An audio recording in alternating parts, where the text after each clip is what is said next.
GOAT. Okay, don't forgive or don't forget, bitch, I'ma hold a grudge. So, systemic racism. What is systemic racism, Doobie? Let me tell you. Systemic racism is the centuries-old network of laws, institutions, and policies that were built to advantage white people, while restricting black mobility, wealth, safety, and opportunity. And those structures still shape outcomes today through unequal housing, policing, education, healthcare, and employment. White privilege is the accumulated benefit of those systems. Not meaning white people don't struggle, because of course a white person just struggled before. A motherfucker that been poor. You all didn't see poor white people at the motherfucking trailer parks all the time, right? But that they don't face barriers because of their race, allowing them access to generational wealth, safer interactions with authority, better funded schools, and social assumptions that work in their favor. Oppression. What is oppression, Doobie? Hold on, let me tell you, folks. Hold on. Check this out, shorty. Oppression is the enforcement of these inequalities through institutional power, from redlining and discriminatory policing to biased medical care and employment practices that limit black progress while appearing neutral on the surface. And today, these forces continue to produce disparities in wealth accumulation, incarceration, health outcomes, and life opportunities for black Americans. Proving the system is still operating even without openly racist individuals. It's your boy. And that's to all the motherfuckers that we talk about. Oh, prove systemic racism still exists. Oh, prove oppression still exists. Done. So, attention white people, calling out racism is not the same as hating white people. Critiquing systems of racism is a structural analysis, not a personal attack on every white individual. Whiteness in academic terms refers to a power structure, not to individual character or morality. Many white people take these critiques personally because they confuse systemic conversations with individual blame, turning the discussion into an emotional conflict rather than a factual one. You understand? So, systemic racism still exists to this day. How might you ask? Modern systems like housing markets, policing practices, medical care, lending, and school funding still produce racial disparities that cannot be explained by individual choices alone. Redlining maps, racial profiling data, unequal sentencing records, and racial health gaps all demonstrate that discrimination remains embedded in institutions. Many people will try to deny these facts, because admitting systemic racism persists means admitting they benefit from a structure that disadvantages others, which feels like a personal attack, even when it isn't. So immigrants are widely perceived as more successful than black Americans, not because they start ahead naturally, but because the U.S. deliberately engineered that outcome through policies like the 1965 Immigration and Nationality Act, which selectively admitted skilled, educated, or financially stable foreigners. While black Americans were still climbing out of slavery, Jim Crow, redlining, loan discrimination, and state-enforced economic exclusions.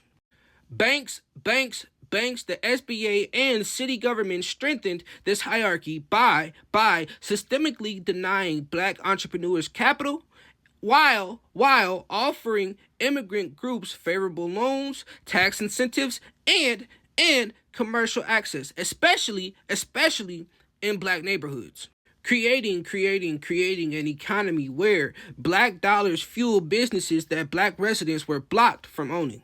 And at the same time, immigrants only enter and thrive in America because black labor built the nation's agricultural wealth, powered its industrial expansion, funded its segregated cities, and forced the U.S. to expand civil rights that immigrants now benefit from, even as U.S. media and Cold War era propaganda mislead new arrivals into believing they are above Black Americans to maintain racial hierarchies.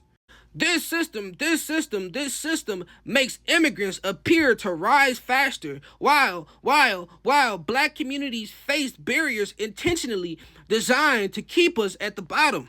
Despite America's economy and democracy and just the country in general being built on Black suffering, Black resistance, and Black contribution, white Americans often argue they shouldn't pay reparations because they personally didn't own slaves.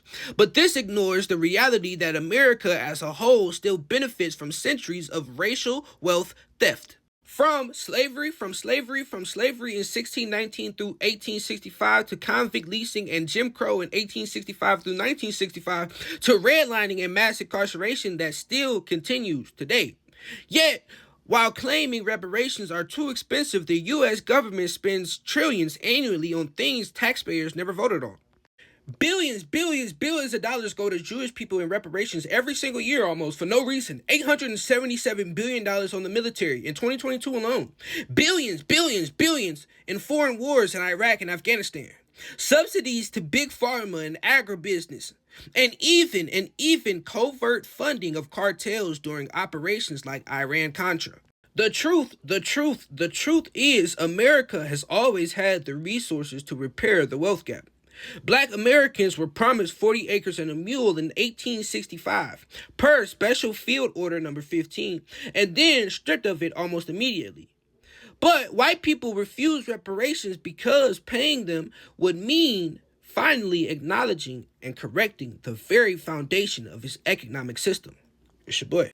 So, starting in the 1960s and intensifying in the 1980s through the 1990s, white media, government, and corporations began using the word urban to replace Black in public language, especially after the Civil Rights Movement made openly racist language less acceptable.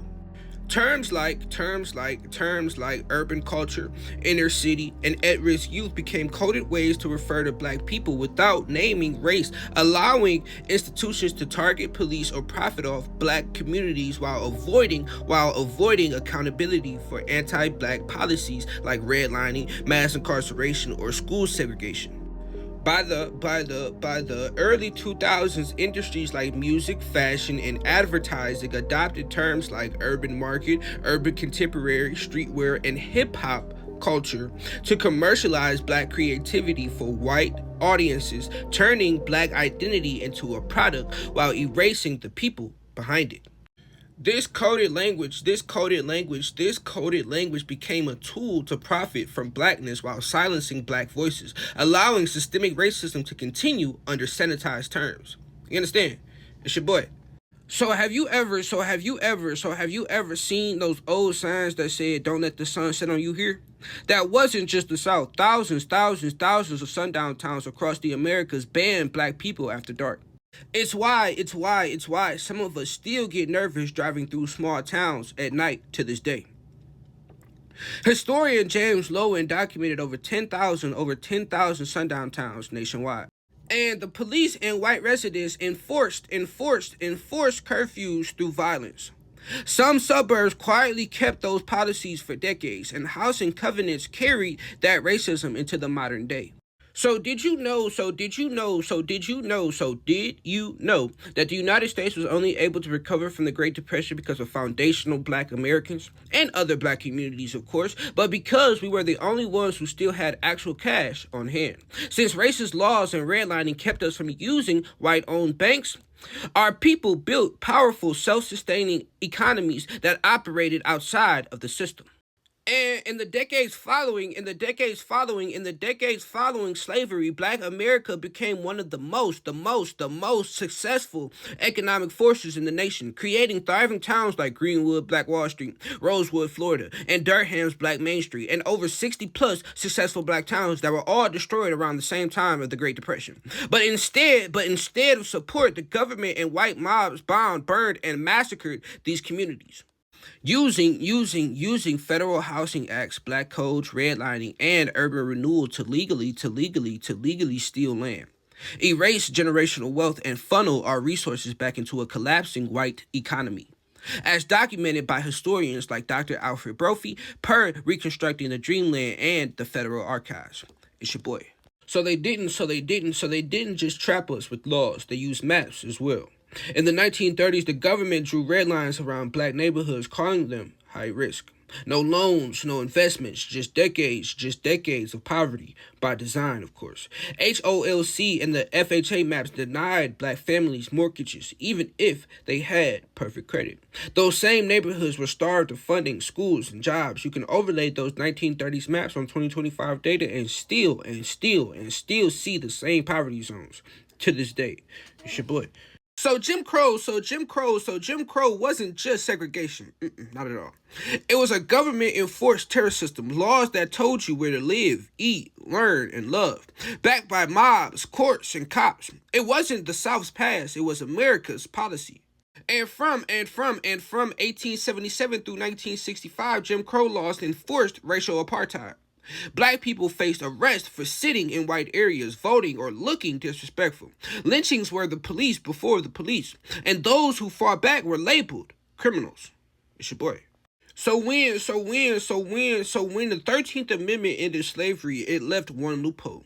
Except as punishment for a crime. So they started arresting us for nothing. Then leasing us to companies for profit. That's not justice, that's corporate slavery. And from 1866 through 1940, companies like U.S. Steel and state governments made millions off of black laborers in chains. Prisoners died by the thousands, buried in unmarked graves. This is why today's prison labor still echoes that same system. It's your boy. So right after slavery ended, they didn't give freedom. No, not at all. They just rebranded control. The black codes made it illegal for freedmen to travel, work without permission, or even just stand around. That's how they rebuilt slavery under a new name, prison labor. And after 1865, Southern states passed laws that arrested free black people for vagrancy or loitering. They were forced into labor through convict leasing. Railroads, mines, plantations, the system created a pipeline from freedom to prison, and it laid the foundation for mass incarceration. It's your boy. So did you know that during the Jim Crow era, it was literally illegal in many places for black people to own schools, run businesses, or own grocery stores, or even live in certain neighborhoods by law? Segregation wasn't just about water fountains. It barred black children from white schools, blocked home ownership through redlining, denied federal business loans, and used zoning laws, vacancy arrest, and grandfather clauses to systemically lock black children and black people out of the economy, while those who did succeed were often sabotaged, overtaxed, or left without access to capital or legal protection. Today, those policies still cripple us. Black home ownership rates are lower than they were in 1968. Black entrepreneurs receive less than 2% of venture capital funding, and predominantly black schools are underfunded and overpoliced, proving that while the laws changed on paper, the systems that stole from us never stopped running. Yes, black Americans are responsible for every civil rights or people of color advancement in the United States. Here's how. So black Americans didn't just fight for their freedom. They forced the United States to confront its racial hypocrisy. And that struggle cracked the gates open for immigration from Africa, Asia, the Caribbean, and Latin America. The Civil Rights Act of 1964 outlawed discrimination and laid the legal and moral foundation for fair immigration, leading directly to the Immigration and Nationality Act of 1965, passed just a year later under the pressure from black-led movements, abolishing racist quotas and allowing non-Europeans to legally enter the country. Follow-up laws like the Refugee Act of 1980, the Diversity Visa Program, and the Immigration Act of 1990. and the temporary protected status for nations like Haiti and Sudan, all built on the legacy of black resistance. Yet, many immigrants today still benefit from that legacy while ignoring or disrespecting the very people who made it possible. Alright, nigga, listen. So, this series is going to be about black self-sufficiency and how we were forced into poverty after slavery. Part 1. Let's get into it. First is Black Wall Street, which I'm sure you're familiar with, in Greenwood, Tulsa, Oklahoma. From the late 1800s to 1921 was one of the wealthiest communities in U.S. history, which was built by formerly enslaved Africans after the emancipation. You understand me? It had over 600 plus black-owned businesses, 21 churches, over 30 plus successful restaurants, multiple movie theaters, law offices, and even grocery stores and black-owned banks. The community thrived because we had a strong culture of cooperation, land ownership, and education. Even kept the dollar circulating within the communities on average of 19 times before it left. So what happened to things like this, you may ask? On May 31st to June 2nd, 1921, white mobs, backed by the local officials and police, so the Tulsa, Oklahoma government, burned and bombed it to the goddamn ground. So over 30 city blocks destroyed and over 300 plus people murdered and over 10,000 plus residents displaced overnight. Planes dropped firebomb after firebomb after firebomb. One of the first times the U.S. airspace was used to bomb citizens. Ever.